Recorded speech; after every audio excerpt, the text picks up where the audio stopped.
देखो, ये विषय है, एक प्राकृतिक खेती हमको करनी है और उसमें एक शब्द है गौ आधारित प्राकृतिक खेती। ठीक है ना। तो हम एक विषय आपके साथ शेयर करना चाहते हैं कि ये जो शब्द है अपने आप में गौ आधारित प्राकृतिक खेती, ये प्राकृतिक प्रकृति बड़ी है कि गौ प्रकृति बड़ी है। प्रकृति में गौ माता है।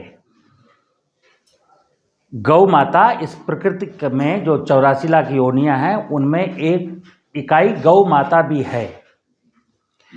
और गाय वास्तव में माँ है। पहली माँ धरती माँ है। कौन सी? धरती माता सर्वप्रथम है। ये धरती माँ। दूसरी माता है गौ माता। गौ माता। अब बात समझना, गौ माता हम इसलिए कहते हैं कि 70 साल पहले अगर आप जाएंगे तो 70 साल पहले जब देश में एक भी ट्रैक्टर नहीं था तो पूरा देश बैल आधारित खेती करता था। यानी अगर बैल ना होते तो हमारा जीवन संभव नहीं था। और ये बैल गौ माता से मिलते थे। तो इसलिए मैं इसको माता इसलिए कहता था कि इसके बिना मेरा लालन पालन संभव न मेरी खेती संभव थी। तो गौ माता का जो पहला उपहार था मनुष्य के लिए वो था बछड़े। जब गाय बछड़ा पैदा करती थी तो ज़्यादा खुशी थी और बछिया होती थी तो कम खुशी थी। बछड़े पर ज़्यादा खुशी थी। क्यों? एक बैल मिलने जा रहा है, 3 साल के बाद इसको ट्रेनिंग दे करके बैल बना लेंगे।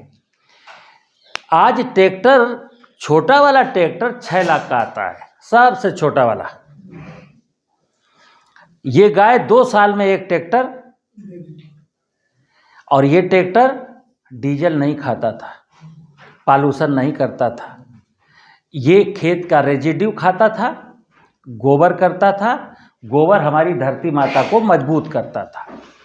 और गाय के बछड़े को जो बैल कहते हैं, जिसको नादिया भी कहते हैं,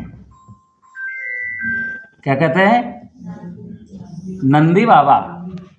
ये शिव की सवारी है। हम आपको थोड़ा आध्यात्मिक क्षेत्र में ले चलना चाहते हैं।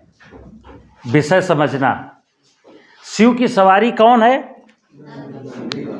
और शिव कौन है? ये धरती। ये धरती शिव है।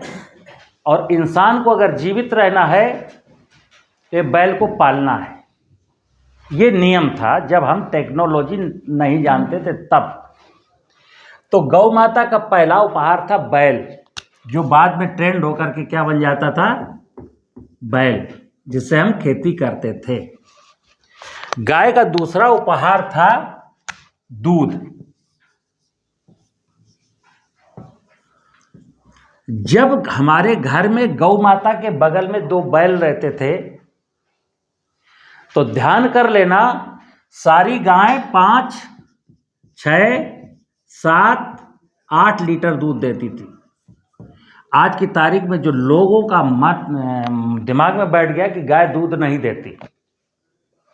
प्रश्न ये है कि गाय पहले दूध क्यों देती थी और अब दूध क्यों नहीं देती?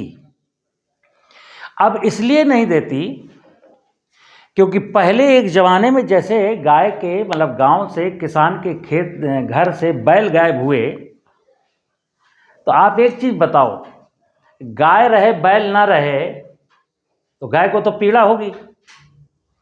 मनुष्य ने ये पीड़ा नहीं अनुभव की बात अलग की है, लेकिन गाय की तो पीड़ा है कि साहब आप मेरे बच्चों को तवज्जो नहीं दे रहे। इस पीड़ा से उसका कुछ दूध कम हुआ। जब गाय का दूध कम हुआ तो फिर हमने गौ माता दूध के लिए जो गाय पालते थे, अब हमने भैंस को प्रमोट किया। भैंस, चूंकि भैंस के आगे बीन बजाना, भैंस के अंदर तो कोई संवेदनाएं है नहीं। इसका बछड़ा तुम अभी पैदा हो, अगले दिन कटवा दो। भैंस तो दूध देगी, इसको चारा दाना तो दूध देती रहेगी। गाय के साथ ऐसा नहीं है। गाय थोड़ी संवेदनशील प्राणी है। तो गाय को तो दुख हुआ, दुख की वजह से दूध कम हुआ, दूध कम हुआ तो मैं भैंस ले आया। अब आगे चलिए क्या हुआ। तो गाय का जो दुग्ध उत्पादन था वो कम हुआ और भैंस के दूध की कीमत 60 रुपये है। आज भैंस का दूध खुशी खुशी 60 रुपये लीटर कोई भी ले सकता है। लेकिन अगर किसी से कहा जाए कि भैया मेरे यहाँ गाय का दूध है, लोगे क्या? पूरा देश, बता रहा हूं डंके की चोट पर, जो बहुत बड़े गौ भक्त हैं, जो गाय की महिमा गाते हैं, वो भी एक बात कहेंगे कि गाय का दूध क्या हिसाब दोगे? तो आप कहोगे कि बाबूजी जैसा भैंस का दूध लेते हो वैसे ही गाय का दूध ले लो। अरे यार वो गाय का दूध पतला होता है, उसमें जो है ना घी नहीं निकलता है, तो गाय का दूध यार एक काम करो, अगर देना हो तो 30 रुपये लीटर। अब आप देखिएगा कि हम सनातन संस्कृति के लोग, सनातनी लोग, गौ को माता मानने वाले लोग, और इसमें सारे लोग जिम्मेदार हैं। हमारे देश की नीतियां, हमारे देश की नीतियों ने ट्रैक्टर पर, कृषि यंत्रों पर भारी भरकम अनुदान दिए। बैल से खेती करने वाले को आज तक कोई ऐसी व्यवस्था नहीं कि जो बैल से खेती करे, ऐसे किसान को मैं ये चीज दूंगा। इसलिए धीरे धीरे बैल गायब हो गए। अब आया उसका दूसरा उपहार था दूध। कहने को तो हम कहते हैं गाय का दूध अमृत के समान है। गाय के दूध में बहुत सारे गुण हैं। गाय का दूध पीने से ऐसा होता है, भैंस का दूध पीने से जो बुद्धि है वो मंद हो जाती है, गाय का दूध पीने से बुद्धि प्रखर हो जाती है। इतने गुण होने के बावजूद गाय का दूध अगर कोई देना चाहे तो 30 रुपये लीटर दे, तब तो लूँगा 60 रुपये लीटर। चलिए, तो जिस देश ने गाय के बछड़े को तवज्जो नहीं दिया, गाय के दूध को तवज्जो नहीं दिया, अब आज हम कहते हैं गौमूत्र में अनेक गुण हैं, अनेक गुण हैं। गौमूत्र और गोबर में अनेक गुण हैं, होंगे। दूध में अनेक गुण नहीं थे क्या? दूध में तो पक्का था अनेक गुण थे, बैल में तो पक्का था अनेक गुण थे। खेती बिल्कुल सरल थी, आसान थी, न डीजल था न पॉल्यूशन था। खेत की ये धरती माता भी मेरी सजी हुई थी। लेकिन हमने बछड़े को तवज्जो नहीं दिया, हमने गाय के दूध को तवज्जो नहीं दिया। आज हम कहते हैं कि गौ आधारित प्राकृतिक खेती। विषय समझना, देश में 14.5 करोड़ किसान हैं।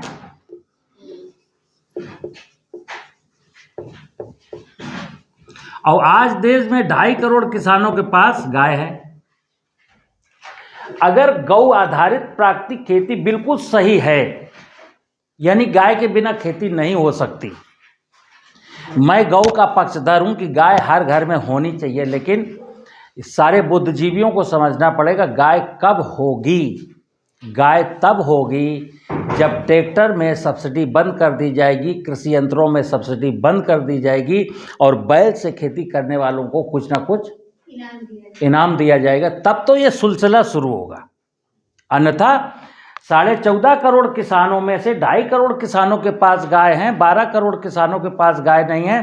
तो ये पक्का हो गया कि प्राकृतिक रासायनिक खेती कितनी भी हानिकारक क्यों ना हो, लेकिन प्राकृतिक खेती सिर्फ 2.5 करोड़ किसान कर सकते हैं। चूंकि गौ आधारित का मतलब यही हुआ, जिनके पास गाय है वही खेती कर सकता है। अब अगला, गौ आधारित खेती में हमें गौमूत्र का इस्तेमाल करना है। तो ये सारा का सारा बता दूं, गाय जिनके पास है वो सबसे गरीब किसान है। अब गौमूत्र का कलेक्शन है, 2.5 करोड़ किसानों में से कितने किसान होंगे जिनके पास पक्का फर्श बना हो गौमूत्र कलेक्शन का? मुश्किल से 1 लाख 2 लाख। शेष किसानों के पास पक्का फर्श नहीं है। उनके साथ समस्या है कि वो गौमूत्र कलेक्ट कैसे करें, मग्घा लेके तो कलेक्ट नहीं कर सकते। अगली चीज, ये गौमूत्र आधारित खेती जो हमको बताया गया है, आपके सामने अभी एक किसान ने स्वीकार किया कि जब हम ये वाली खेती करते हैं, गौमूत्र और गोबर से जब जीवामृत बनाते हैं, तो एक रटी रटाई भाषा बताई गई कि 200 लीटर का ड्रम लो, 180 लीटर पानी भर दो, 10 लीटर गौमूत्र डाल दो, 10 किलो गोबर भर दो, 1 किलो बेसन डाल दो, 1 किलो गुड़ डाल दो और 500 ग्राम बरगद की मिट्टी डाल दो और 72 घंटे में ये जीवामृत बन जाएगा। अब इसको ले जाना, जब पहला पानी लगाना तो 200 लीटर का ड्रम पानी के साथ बहाना, फिर बनाना, फिर दूसरे पानी में बहाना, फिर बनाना, फिर तीसरे पानी में बहाना। देश के बहुत सारे किसान इस योजना से जुड़े, क्योंकि योजना में कुछ लाभ मिल रहा है तो लाभ के लिए जुड़े, लेकिन ये वाला बात उनको समझ में नहीं आ रही। कैसे? किसान ने ये 200 लीटर बनाया, 1 एकड़ जमीन है, ये ड्रम घर में बनाया है, खेत उसका 2 किलोमीटर दूर है। अब जब ये ले जाना है खेत तक तो उसके सामने समस्या है, बैलगाड़ी तो ख़त्म हो गई जाने कब की, ट्रैक्टर उसके पास है नहीं। अब ये ड्रम ले जाने के लिए किसी ट्रैक्टर वाले से कहे कि भैया हमारा ड्रम ज़रा वहाँ तक ले चलना है यार, बोलो कई पैसे लोगे, तो कहेगा 500 रुपया लगेगा, जितना डिस्टेंस होगा। इस ड्रम को उठा के ट्रैक्टर पर लदना, खेत पे ले जाना, 500 रुपये देना और फिर ये क्रिया 3 बार करना। ये व्यवहारिक है नहीं। और अगर किसी ने कर लिया तो जैसा कि आप ही के बीच के किसान ने बताया कि 1 एकड़ में हमको 3 कुंटल मिला, जहाँ 10-12 कुंटल मिलना चाहिए 3 कुंटल मिला। और हमारी रोज़ाना 10-20-25 किसानों से बात होती है ऐसी जो ये अपना रहे हैं, वो सारे के सारे कहते हैं कि साहब उत्पादन तो 50% रह जाता है, 10 कुंटल होता था तो 5 ही कुंटल हो रहा है। तो अब साइंस क्या है? हम ये चाहते हैं कि देश का किसान प्राकृतिक खेती करे, और वो तब कर पाएगा जब उसको प्राकृतिक खेती का तरीका सही से बताया जाए और उसका रासायनिक उर्वरक भी बच जाए, पैदावार ना घटने पाए। ठीक है ना? तब तो किसान कर पाएगा, अन्यथा नहीं कर पाएगा। तो चलिए, तो हम क्या बताते हैं कि हम क्या बनाने जा रहे थे? हम जीवामृत बनाने जा रहे थे। तो जीवामृत हमको बनाना है, सीधी सीधी बात है। टारगेट क्या है? टारगेट मेरा जीवामृत है। तो जीवामृत समझिए, जीवामृत क्या है?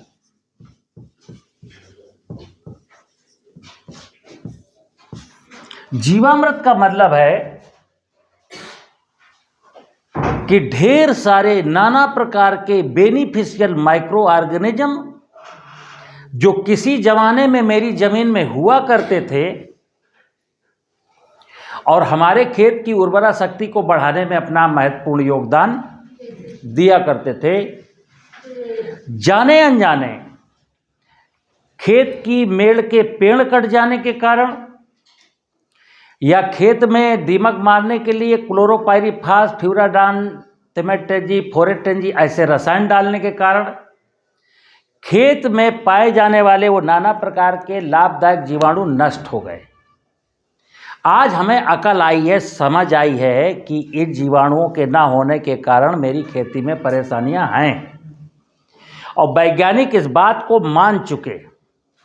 तभी तो बाजार में बायो फर्टिलाइजर के नाम पर trichoderma, PSB, azotobacter, beauveria, mycorrhiza, nitrogen घोलक, पोटास घोलक, जिंक घोलक, सल्फर घोलक, कंसोर्सिया, ये जब कृषि वैज्ञानिकों ने ये पदार्थ लॉन्च किए, इसका मतलब वो भी मान चुके हैं कि जमीन से बेनिफिशियल माइक्रोब्स नष्ट हो गए, मान चुके हैं।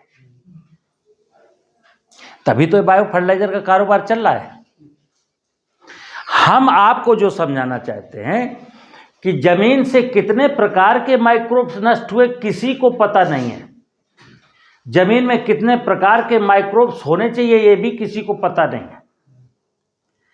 तो हम जीवामृत के माध्यम से वो समस्त प्रकार के माइक्रो ऑर्गेनिज्म अपने खेत में पहुंचाना चाहते हैं जो मेरे खेत में होने चाहिए थे लेकिन हैं नहीं।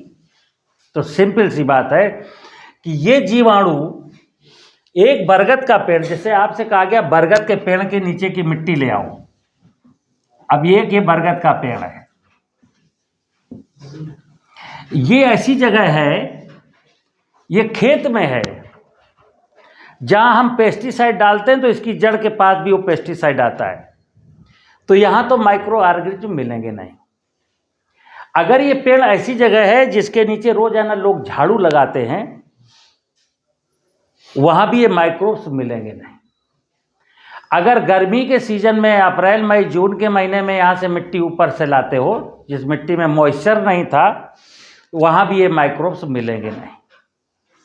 अब माइक्रोब्स अगर 500 ग्राम बरगद के पेड़ के नीचे की मिट्टी लाए हो, इस ड्रम में डाले हो और गोबर और गौमूत्र सब डाले हो, तो ये तो जीवामृत बनने वाला है नहीं, क्योंकि वहां मिट्टी में माइक्रोब्स थे नहीं।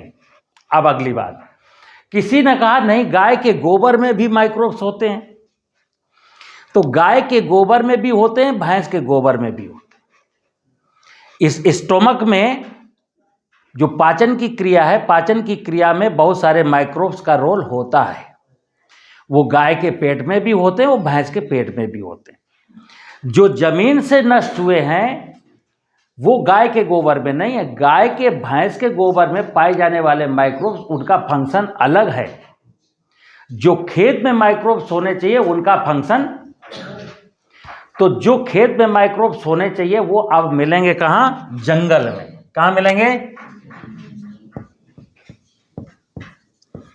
जंगल में, जहां वनस्पतियां ढेर सारी खड़ी हों। और जंगल में कहाँ मिलेंगे? जंगल देखिए कैसे होता है, फॉरेस्ट एरिया ऐसे होगा, बहुत सारे पेड़ खड़े हैं। अब पानी जब बरसेगा तो यहां की सारा बायोमास धुल करके नीचे आ जाएगा।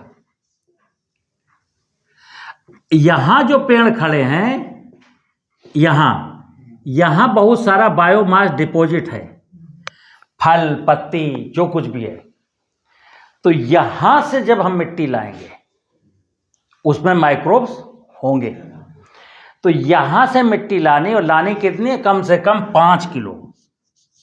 5 किलो।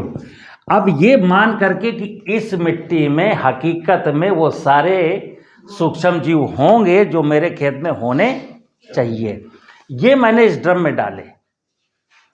और क्या डाला? ये मैंने मिट्टी डाली 5 किलो, और इसमें पानी भर दिया, और इसमें 5 किलो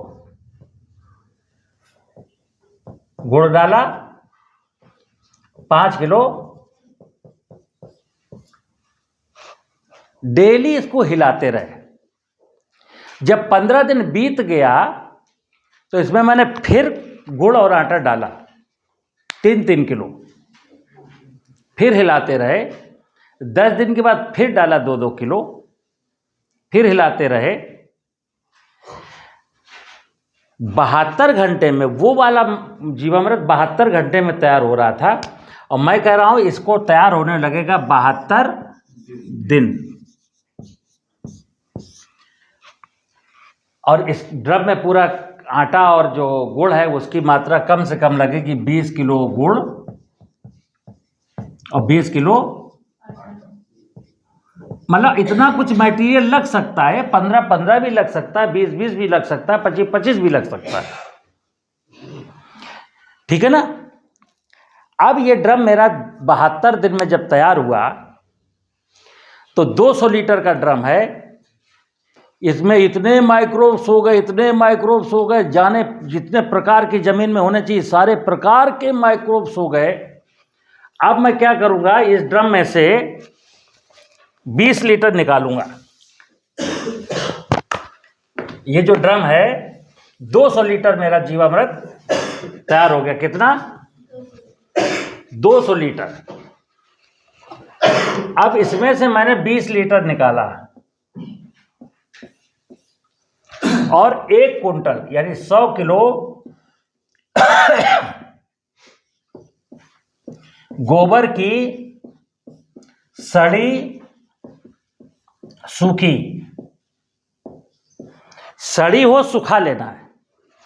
100 किलो सड़ी हुई सूखी गोबर की खाद में इससे 20 लीटर जीवामृत मिलाया और ये क्या बना दिया? घन जीवामृत। अब इस घन जीवामृत को 1 एकड़ जमीन में फसल की बुआई के पहले 1 एकड़ जमीन में बिखेरा और जुताई कर दी। जमीन में मिक्स हो गया, जमीन में नमी होनी चाहिए। अब आप फसल बो दीजिए। देखिए अब आपने 1 एकड़ जमीन में ये 100 किलो घन जीवामृत फेंक दिया और फसल बो दी। अब आपको, हमारा उद्देश्य था कि हमको urea, DAP, potash, zinc, sulphur इनकी ज़रूरत ना पड़े, क्योंकि प्राकृतिक खेती में मैं कहता हूँ कि मुझे केमिकल फर्टिलाइज़र की ज़रूरत ना पड़े और पेस्टिसाइड की भी ज़रूरत, मेरी लागत घटे, पैदावारी ना घटे, तब किसान की आमदनी 2 गुना होगी। अगर लागत घट गई, पैदावार भी आधी रह गई, तो आमदनी नहीं बढ़ेगी। तो अब क्या करना है? अब डिसीजन ये लेना है, जो मैंने पहले की क्लास में बोला कि हमें अपना कॉमन सेंस उपयोग करना है। देखिए आप, यदि आपकी फसल चना, मटर, मसूर, राई, अलसी है तो आप इसमें 1 कुंटल घन जीवामृत बना करके ठीक से डाल दीजिए, फसल बो दीजिए। और डीएपी देते हो ना, केवल इन फसलों में केवल डीएपी देते हो। अब आप डीएपी मत देना, पैदावार जितनी होती थी उतनी ही होगी। अगर जमीन में जीवांश कार्बन 0.3 तक था, 3 तक, तो पैदावार जितनी होती थी उतनी ही होगी। अगर जीवांश कार्बन 0.4 था तो पैदावार थोड़ी सी बढ़ करके मिलेगी, और अगर जीवांश कार्बन 0.2 था तो पैदावार थोड़ी सी घट सकती है। जैसे क्या है, फ्लैट रेट पे मैं बोलूं कि पैदावार नहीं घटती। परसों एक बांदा से किसान का फोन आया, बोले बाबूजी आपने कहा था जीवामृत ऐसे बनाना, ऐसे डालना, मेरा गेहूं तो पीला पीला सा है।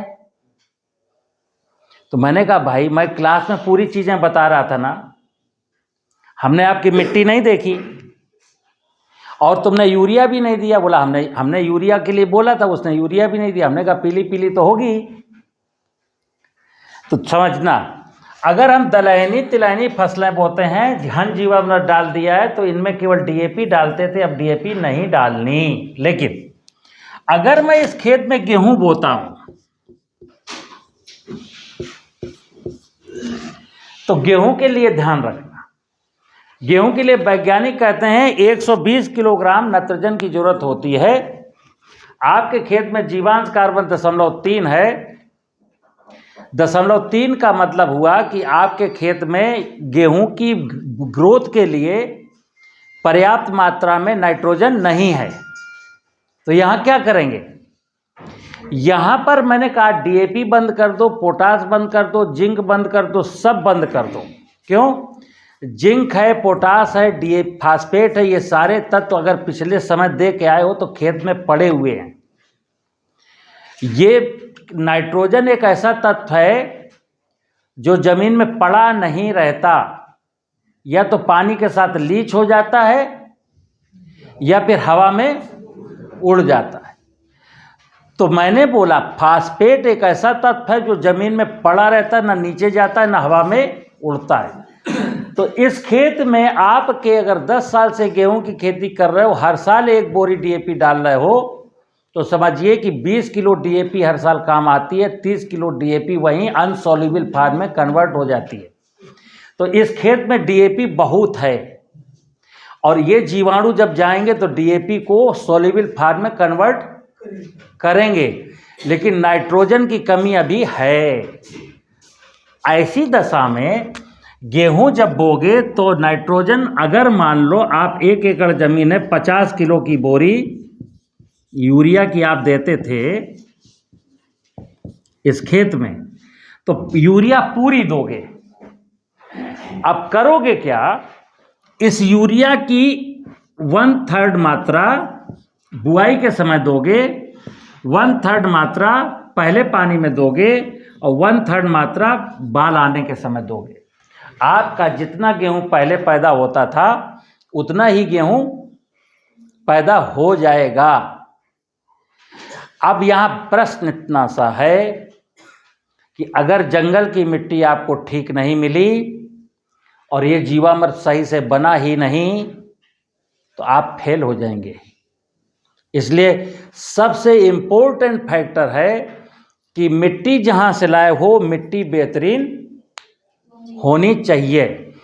अब आपकी मिट्टी बेहतरीन थी कि नहीं थी, तो जीवामृत का जब निर्माण करोगे तो आप मेरा व्हाट्सएप नंबर ले जाएंगे, जीवामृत बनाएंगे, और 20-25 दिन के बाद जब आपने मिट्टी डाल दी, पानी भर दिया और आटा और गुड़ डाल दिया, डंडे से हिलाते हुए एक 10 सेकंड की वीडियो बना के हमको भेजना।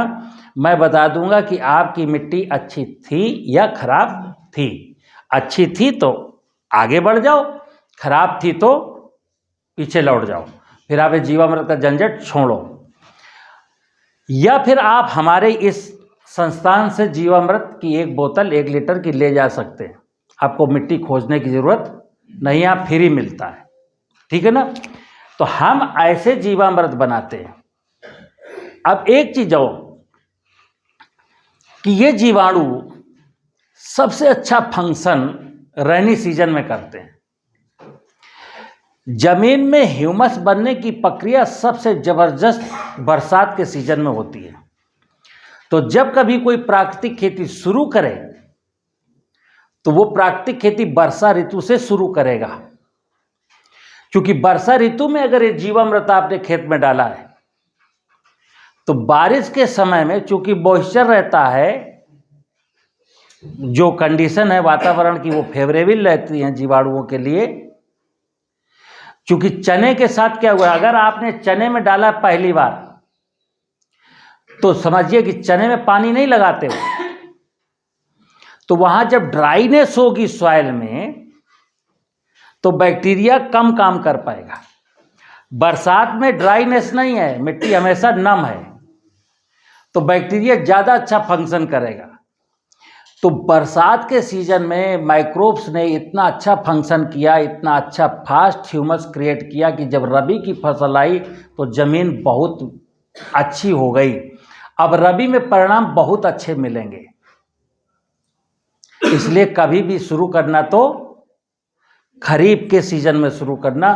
खरीफ में फसल ना भी बोनी हो तो भी जीवामृत डालना, क्योंकि जीवाणुओं का फंक्शन सॉइल में है, और जीवाणुओं का फंक्शन बिल्कुल क्लियर कट है कि जमीन में पड़े हुए कार्बनिक पदार्थ को डिकम्पोज करके ह्यूमस में कन्वर्ट करते हैं। दूसरा, जमीन में पड़े हुए ऐसे एलिमेंट जो फसलों के लिए ज़रूरत हैं उनकी घुलनशीलता को बढ़ाते हैं, और एक ऐसा सामंजस्य बना देते हैं कि ज़मीन में सब कुछ बेहतरीन हो जाता है। बस नाइट्रोजन की जो बात है, मैंने बोला कि धान की खेती, गन्ने की खेती, कपास की खेती, गेहूं की खेती के लिए चूँकि इनकी वेजिटेटिव ग्रोथ के लिए एनर्जी बहुत चाहिए नाइट्रोजन के रूप में, उतनी एनर्जी सॉइल में नहीं है, इसलिए नाइट्रोजन फर्टिलाइज़र का इस्तेमाल करना है। अब कई बार लोग क्या कहते हैं हमारी इस बात को, इस सत्यता को, कि सचान साहब प्राकृतिक खेती में यूरिया कहाँ डालनी है। तो हमने कहा चलो कुछ नहीं डालना तो फिर प्राकृतिक खेती किसान क्यों नहीं कर रहा है। सिंपल सी बात है कि किसान को ऐसा रास्ता बताओ कि वो कुछ स्टार्ट कर सके। जैसे उसने डीएपी बंद कर दी, पोटास बंद कर दिया, यूरिया दे दी, जीवामृत दे दिया, प्रोडक्शन घटा नहीं बल्कि थोड़ा सा बढ़ गया। अब आगे की अकल उसको आ जाएगी। अब यूरिया कैसे बंद करना वो बंद कर देगा एक दिन। अब हमें बताने की जरूरत, क्योंकि उसको ये विश्वास हो चुका कि जब डीएपी बंद कर दिया पैदावार नहीं घटी, 3 साल लगातार जब मैं जीवामृत डालूंगा, साथ साथ एक चीज और कहूंगा, जीवामृत जब ये गया 20 लीटर आपका खेत में, तो आप देखिए क्या खेत में जो जड़ फसल काटी है, जो जड़ और ऊपर का कुछ हिस्सा 3 इंच का छूट गया, इसको खा करके ह्यूमस बनाएगा। तो खेत में जितना कार्बनिक पदार्थ है, क्या जितना कार्बनिक पदार्थ है,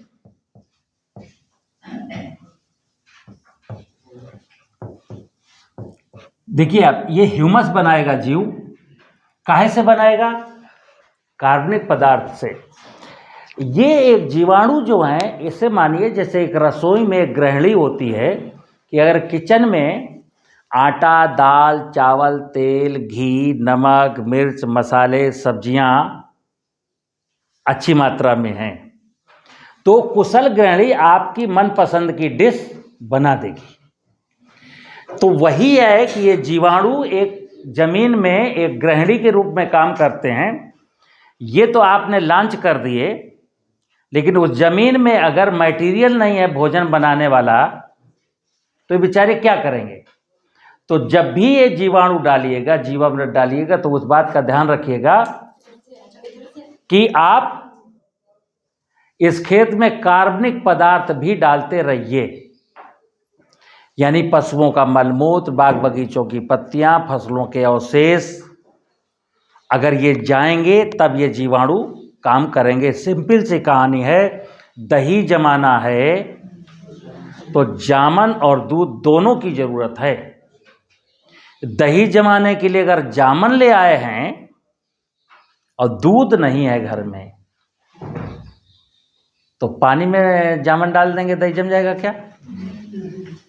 तो सिंपल, या दूध पाव भर है और दही जमाना 1 किलो, तो पाव भर दूध में जामन डाल लेंगे तो 1 किलो दही बन जाएगा क्या? वैसे ही हमको अपनी इस जमीन में 1% ह्यूमस बनाना है, जो अभी 0.3% है। 0.3% ह्यूमस है, हमको 1% करना है। तो हमको जितना ज़्यादा से ज़्यादा बायोमास डालेंगे उतना ही ह्यूमस बनेगा। और 1% ह्यूमस खेत में बनाने के लिए 3 साल 4 साल का समय लगना ही लगना है। ऐसा नहीं है कि हमने इसमें 400 कुंटल कार्बनिक पदार्थ डाल दिया और हमने कहा था 20 किलो डालना, 20 लीटर केवल ये जीवामृत डालना, आपने 100 लीटर डाल दिया और आप सोचो कि जादू की तरीके से 1 ही साल में बढ़ जाएगा। नहीं बढ़ेगा। इसका एक प्राकृतिक सिस्टम है, प्रकृति का एक नियम है, प्रकृति अपने नियम के अनुसार चलेगी। दरअसल हम मनुष्य लोग जो लॉ ऑफ नेचर है, जो प्रकृति का कानून है, उसको नहीं जानते। हम सोचते हैं कि हर चीज़ मेरे हाथ में है, जैसा चाहूँगा वैसा कर लूँगा। ऐसा संभव नहीं है। तो जीवामृत ये वाला जब बनाते हैं, सिंपल सा विज्ञान था कि जंगल में जीवाणु हैं और जीवाणुओं को डेवलप होने के लिए, मल्टीप्लाई होने के लिए भोजन चाहिए पर्याप्त मात्रा में, और समय भी चाहिए, पर्याप्त समय भी चाहिए। जैसे आपने 2 किलो दूध में 1 चम्मच जामन लगा दिया, गर्म करके दूध को ठंडा करके जैसी कंडीशन में जामन लगाना चाहिए, शाम को 5 बजे जामन लगा दिया तो 9 बजे रात को दही जम जाएगा क्या?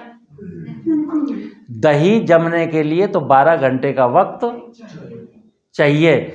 तो यहाँ भी क्योंकि मैं 5 किलो मिट्टी लाया था, 5 किलो मिट्टी में मुश्किल से मुश्किल 10-15 ग्राम माइक्रोब्स थे। 10-15 ग्राम माइक्रोब्स को मुझे 200 लीटर पानी में कन्वर्ट करना है। 72 घंटे में तो नहीं होंगे, तो टाइम लगेगा। हमको 72 दिन चाहिए। अगर ये वाला जीवामृत किसान को समझ में आएगा तो कोई अटहर है? ड्रम ले जाना है कहीं? कुछ नहीं ले जाना, हर किसान कर सकता। और कितना? 1 ड्रम जीवामृत 10 एकड़ जमीन के लिए। जो 10 एकड़ का किसान है वो 1 ड्रम जीवामृत बनाएगा और 10 एकड़ अपनी खेती आराम से करेगा। बस ध्यान इतना रखना है, पूरा का पूरा जीवामृत इसका नष्ट नहीं करना। जब भी इसको खाली करें तो 5, 6, 7, 8, 10 लीटर बचा लें, क्योंकि नेक्स्ट क्रॉप के लिए फिर बनाना है। तो अब हमें दोबारा ना मिट्टी लानी है और ना दोबारा कहीं से जीवामृत का कल्चर लाना है। ठीक है ना? ये कहानी है जीवामृत की। इसमें क्या कठिन है? व्यवहारिक है, सब लोग कर सकते हैं। अब जिसके पास गाय नहीं है वो भी कर सकता है। तो मैं चाहता हूँ कि ये प्राकृतिक खेती, रसायन मुक्त भारत बने, रसायन मुक्त हमारी धरती बने, हर व्यक्ति स्वस्थ रहे, हर व्यक्ति को अपनी कास्ट ऑफ कल्टीवेशन घटाने का अधिकार है। लेकिन अगर गाय गौमूत्र से कल्टीवेशन, ये कास्ट ऑफ कल्टीवेशन घटता है तो फिर जान रखिए कि 12 करोड़ किसानों के लिए तो ऑप्शन ये नहीं है। इसमें क्या है कि देश भर का किसान आराम से कर सकता है। नमस्कार।